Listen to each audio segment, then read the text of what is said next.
Ai ko Puta Perioni, tēnā koe. Tēnā koe, Mr. Speaker, engari muta haere tonu aku kōrero, kei te tautoko nau ngā mihi I mihi ngia toku tuakana ki ngā whānau a lomu a whaitiri.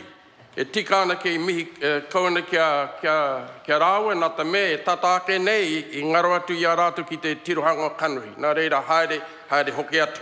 Hoki mai kia tātou te hunga ora, tātou I roto nei, te whare nei, tēnei wā, tēnā koutou, tēnā koutou, tēnā koutou. Mr. Speaker, it's, before I continue, I ought to declare a vested interest in this bill over and above being an ordinary citizen of this country. I have the privilege of being a member of the Trust Board for some time now, and an even greater privilege to be its chair for the last five years. And can I say, Mr. Speaker, that on behalf of the board, we've certainly looked forward to this particular point in time, when in a few minutes this bill will be passed by this House. And can I just make the comment that it's been a lengthy gestation for this bill, given that it was introduced back in 2013, and almost 3 years for it to get to this stage. I also want to comment on the speech made by the minister in the chair that commenced the third reading of this bill, and make reference to the comments that was also referred to by the member for Tāmaki Makaurau, when she made reference to the knowledge of Waitangi being more known by people outside of, or from outside of New Zealand, and that she referred to that as being quite shameful. Can I suggest, Mr. Speaker, that there is something more shameful than that, in that at the time, the government of the day refused to accept or listen to the representations made by the member for the Bay of Islands, Mr. Vernon Reid, who made several submissions to the then government of the day for it to buy the estate. And as a consequence of the government declining that request, he made submissions to Lord and Lady Bledisloe, who in their benevolence provided the funding to purchase the estate. Mr. Speaker, this bill certainly makes amendments to the original Act in relation to the representation of the various families who are listed in the original Act, and in particular the Maori families. For some time now, I've represented the 4 Maori families, and while I feel that I may have done a good job, I still felt that it seemed to be inequitable that the Maori families were represented by one person, whereas the non-Maori families each had their own representation. This bill corrects that. But I must say, Mr. Speaker, in terms of the terms that people can sit on the board, which is limited to periods of 3 years with a maximum of 9 years, that up to this point of time, the membership of the board was left to the individual members who sat on that board to determine when they would resign or depart this world.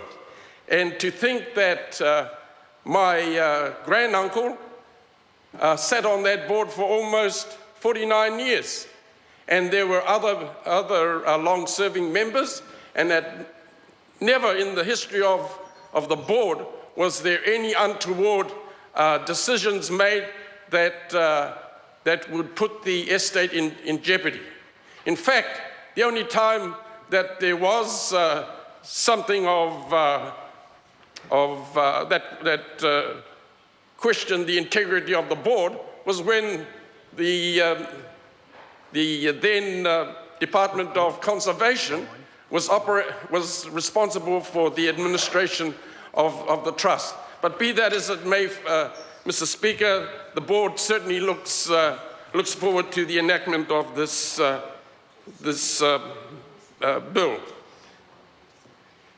Can I say that the bill is not entirely what the board had requested from the beginning, but we take solace in the knowledge that it is the intention of the minister to conduct a review which will look at the possibilities of the board being able to enter into commercial activity. At the moment, the trust deed restricts the board to be able to do that, and I certainly look forward to doing that. Waitangi Day next year, Mr. Speaker, we'll have the privilege of opening a museum which will allow for the trust board to exhibit a number of taonga that we have in our possession. Now, the previous speaker, Mr. Clendon, made reference to the hope that the treaty might one day be displayed in Waitangi. I certainly hope that can be achieved, and particularly the board itself. However, while we had hoped that the treaty may be displayed during the opening of our museum next year, unfortunately, due to the fragility of the original treaty itself, there is some difficulty about that, the possibility of that happening. However, I have signaled to the minister that this is certainly the ongoing desire of the board to see the treaty displayed in Waitangi, albeit for a brief time, Mr. Speaker. Mr. Speaker, there's not too much to say other than to say that in terms of the representation of Parliament onto the board, a member from each side of the House, while it's not exactly articulated in the bill, it is intended that in terms of the representation or representative from the opposition, that the leader of the opposition will consult with all other parties who are not sitting in government. So I just wanted to make that point. Mr. Speaker, in conclusion, I want to acknowledge my colleagues on the Maori Affairs Select Committee and the time that they took to consider this bill. I also want to acknowledge the officials, and in particular, a former CEO of the Ministry of Culture and Heritage, Lewis Holden. He was certainly responsible in initiating this whole process from a ministerial point of view. And in conclusion, he's the one that quit because Baby Bear was so rude. Be that as it may, sir, I want to conclude by acknowledging my fellow board members. I know that a number of them will be watching this debate. They've waited for so long, but we're also waiting for the intended review that the minister promised. Nā reira e te kaihaka wā, kei te tautoko nau te urunga mai, te mana hoki o tēnei a pire ara ko te Waitangi National Trust Board Amendment Bill. Kia ora rā. I call Dr. Pam.